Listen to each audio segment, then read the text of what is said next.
Some cycles are harder to break than others. Generational cycles are some of the hardest cycles to break.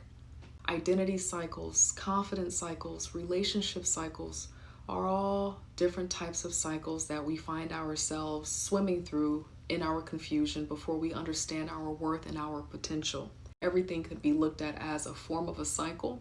It's basically anything that you find yourself being limited by, and it's a set of patterns and beliefs and behaviors that we are a part of that keeps us in a position that we do not want to be in. So when it comes to breaking a cycle, it requires first becoming aware of the behaviors, of the belief sets, of the thinking that has led you, me, us into being in a cycle that we don't want to be in. That usually is the hardest part of breaking a cycle. It requires awareness. Some people have a hard time stopping, standing still, being alone, being present with themselves to even identify what the issue is or where the cycle is living.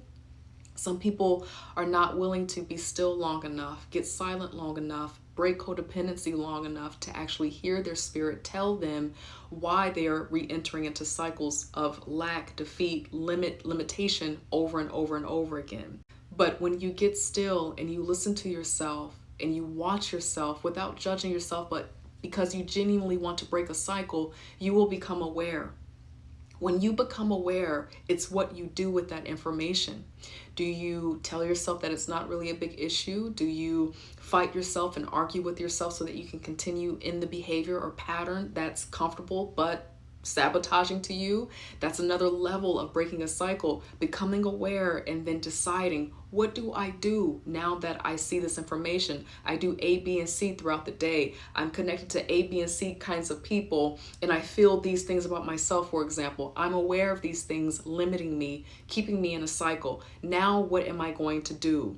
Am I actually going to take a step in a different direction to change this about myself? I find that oftentimes in that area of moving from awareness into action, that's oftentimes where people want to, battle other people. Sometimes that victimhood can kind of come in, because really you begin to realize that the only person that can change a cycle for you in your life is you.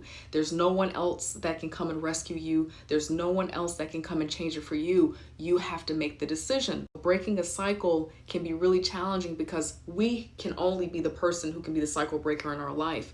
No one's going to do it for us, and spiritually no one can do it for us. We have to do it ourselves because we are creating our own lives. So that's the hardest part about breaking a cycle: the awareness of what the issue is, the patterns, the repeated patterns. And so that's the awareness.